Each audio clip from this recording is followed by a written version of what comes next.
Like பண்ணுங்க, share பண்ணுங்க, comment பண்ணுங்க, மறக்காம சப்ஸ்கிரைப் பண்ணுங்க.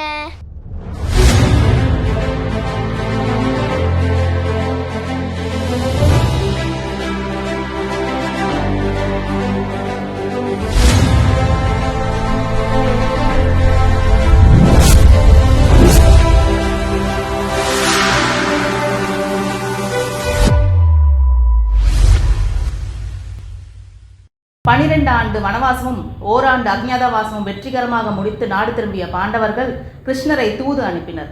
ஆனால் கௌரவர்கள் பாண்டவர்களுக்கு எந்த பங்கும் தர இயலாது என கூறிவிட அது மகாபாரத யுத்தத்திற்கு வழிவகுத்து விட்டது. யுத்தத்தில் கௌரவர்கள் அனைவரும் அவர்களது படைகள் முழுவதும் நிர்மூலமாக்கப்பட்டது. பாண்டவர்கள் யுத்தத்தை வென்று ராஜ்யத்தை கைப்பற்றினர். காட்சி 5. சக்கரவர்த்தியாக யுதிஷ்டர் முடிச்சூட்டும் பட்டாபிஷேக காட்சி. राजाधिराजाय प्रसह्यसाधिने नमो वयं वैश्रवणाय कुर्महे समे कामान् कामकामाय वयम् कामेश्वरो वैष्णवणो दधातु कुबेराय वैश्रवणाय महाराजाय विद्महे महाराजाय विद्महे महाराजाय विद्महे. விதுரா, வாழ்வனைத்தும் நான் உனக்கும் பெரும் அநியாயம் இழைத்தேன். ஆனால் இன்று வரை தமையனுக்கு ஆற்ற வேண்டிய கடமை எதையும் நீ தியாகம் செய்யவில்லை. சக்கரவர்த்தி எனும் மகுடத்தை யுதிஷ்டனுக்கு சூட்டும் அதிகாரம் இனி உன்னுடையதாகும் விதுரா. என்றும் தாம் எனக்கு முன்னவராவீர் அண்ணா. ஆனால் இன்று அரச குலங்களுக்கு இடையில் ஏற்பட்டுள்ள மாற்றத்திற்கு முக்கிய காரணம் ஒருவரே. அப்பெருமையானது வாசுதேவ கிருஷ்ணரைச் சேரும்.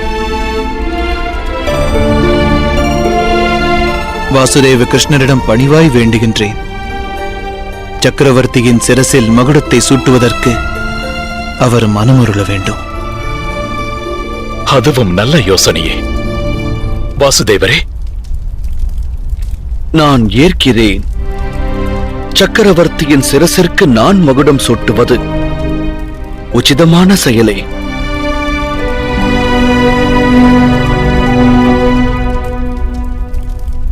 அதுவே பலருக்கு பலனளிக்கும்.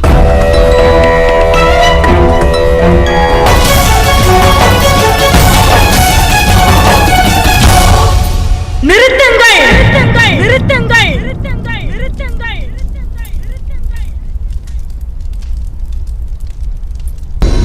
கிருஷ்ணனுக்கு ஏன் இந்த அதிகாரம் வழங்கப்பட்டது? அம்மகுடத்தை ஸ்பரிசிக்கும் உரிமையற்றவனாவான் வாசுதேவன். காந்தாரி, அந்த அதிகாரம் உடையவர் வாசுதேவரே. அஸ்தினாபுரத்தின் அரண்மனையில் நடக்கும் இந்த ராஜ்ய அபிஷேகத்திற்கு அவர் வருகை தந்திருப்பதே மாபெரும் பெருமை. அண்ணனுடைய வார்த்தைகள் உசிதமானது அண்ணியாரே. வாசுதேவ கிருஷ்ணரை விட உயர்ந்தவர் அரச குலங்களில் எவரும் இல்லை. விளக்கம் தேவையில்லை. வாசுதேவர் துணை இல்லாவிடில் பாண்டவர் தோற்றிருப்பர் என்பதை நானும் அறிவேன்.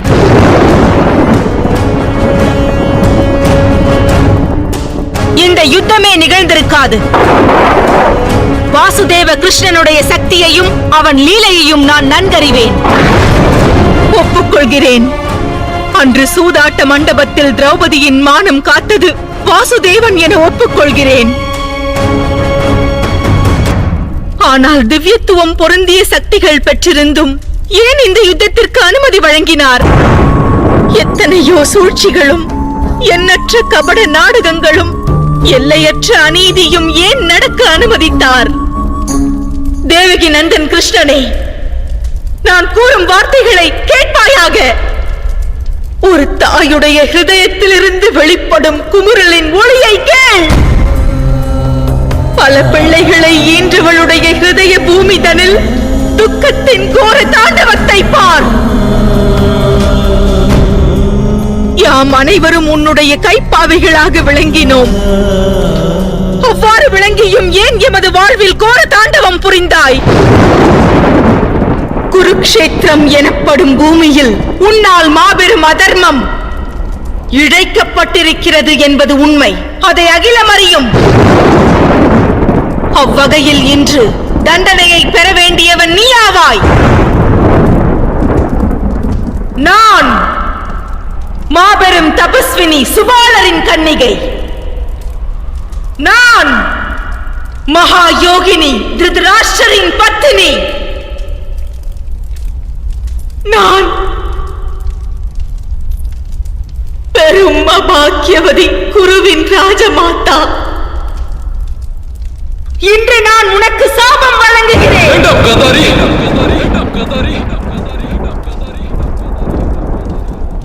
வேண்டாம் ராஜமாதா. வழங்குவேன், சாபம் வழங்குவேன். எவ்வாறு இன்று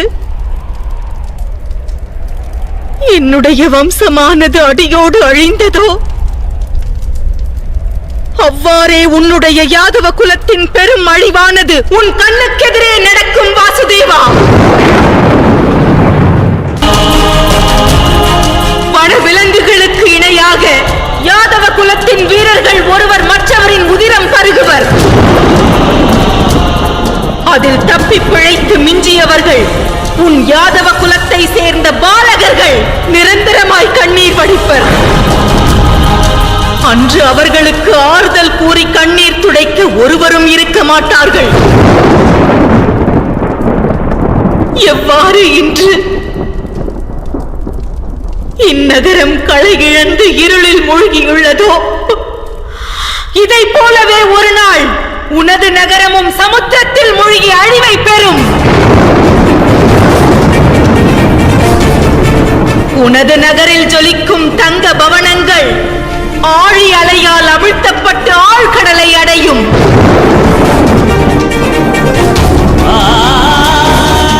அதோடு நீ ஒரு கொடும் வனத்தில் அஸ்திரங்கள் ஏதுமின்றி விலங்கை போல் அலைந்து திரியும் வேளையில் வனத்தில் வாழும் ஒரு வேடனால் வதைக்கப்படுவாய் வாசுதேவா.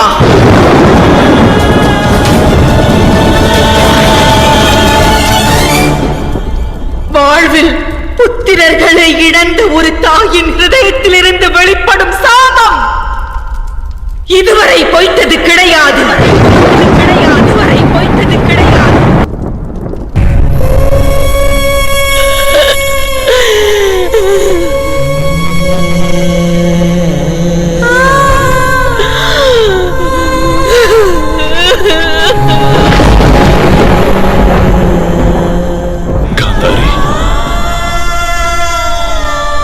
என்ன காரியம் செய்தாய்? வாசுதேவருடைய உபகாரங்களுக்கு எதற்காக இப்பலனை வழங்கினீர்கள்? இச்செயலுக்கு பதிலாக தாம் பாண்டவர் ஐவருக்கும் காலம் உள்ளவரை நரகவாசம் எனும் சாபம் நல்கியிருக்கலாம் தாயே. ஆனால் எமது வாசுதேவருக்கு கொடும் சாபம் அளித்து தாம் இன்று பெரும் மனத்தத்தை உருவாக்கி விட்டீர்கள். அக்கா,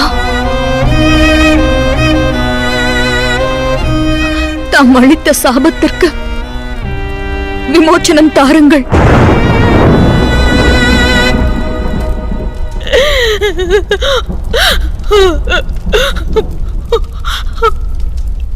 என்னை மன்னித்தருளுங்கள் வாசுதேவரே. நான் இன்று என்னுடைய 100 புதல்வர்களின் மரணமானது என்னுடைய ஹிருதயத்தையும் குருடாக்கியது.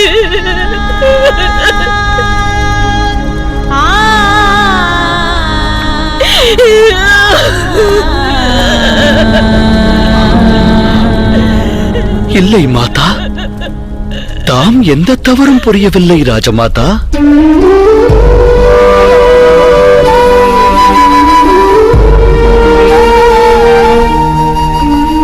தம்முடைய குரோதம் உச்சிதமானதே. இது தம்முடைய வேதனையின் வெளிப்பாடு. எனது வாழ்வனைத்தும் நான் பற்பல தாய்மார்களின் ஆசையை பெற்று வந்தேன்.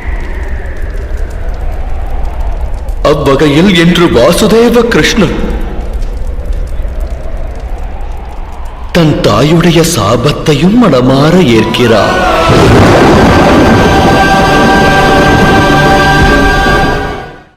ஆனால் வாசுதேவரே, இறைவன் எதற்காக இப்பெரும் மாற்றத்தை உருவாக்கினார்? மகாமந்திரியாரே, அரசர் ஆளும் இந்த புண்ணிய பூமி இந்த அகிலத்தின் மற்ற பகுதிகளை விட மகத்துவம் வாய்ந்ததாகும். இங்கு வாழும் பிரஜைகள் ஒரு உண்மையை அறிவதில்லை. இவர்கள் அனைவரும் ஒரு ராஜ்யத்தின் பிரஜைகளாவர். அவ்வகையில் இனி அரச குலத்திற்கு ஒரே சாசனம் நிலைக்கும். மகாமந்திரியாரே, ஆள்பவன் கொற்றவனாய் இல்லாமல் பிரஜைகளுக்கு ஒற்றவனாய் விளங்குவான். இந்த ராஜ்யத்திற்கு பெயர் ஒன்று தோன்றும். சித்தாந்தங்களும் அறிவுரைகளும் ஒரே நிலையில் நிலைத்திருக்கும். இந்த பூமியின் கொடி சின்னம் ஒன்றாக விளங்கும். அனைவருக்கும் ஒரே நியாயம் என்ற நிலை உருவாகும். அரசர் ஆளும் இந்த பூமி பரதம் என்னும் பெயர் கொண்டு பாரத பூமி என்று அழைக்கப்படும். அதன் முதற்கட்டமாக இன்று முதல் இது பாரத ராஜ்யம் என்னும் பெயர் பெறுகிறது.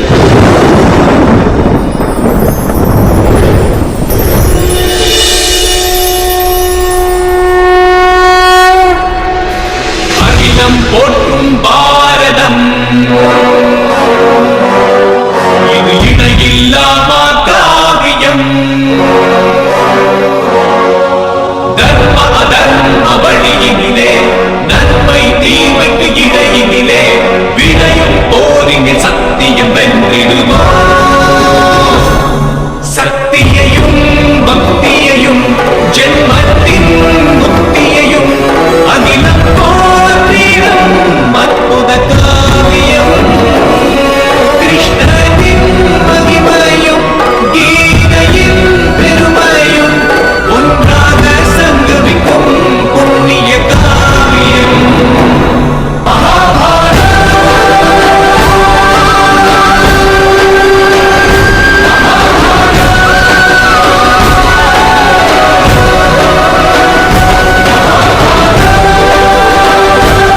எல்லாரும் இந்த நாடகத்தை பார்த்து கண்டிப்பா சந்தோஷப்பட்டிருப்பீங்கன்னு நினைக்கிறேன். நாடக கலைக்கு எல்லாரும் ஆதரவு தெரிவிக்கணும்.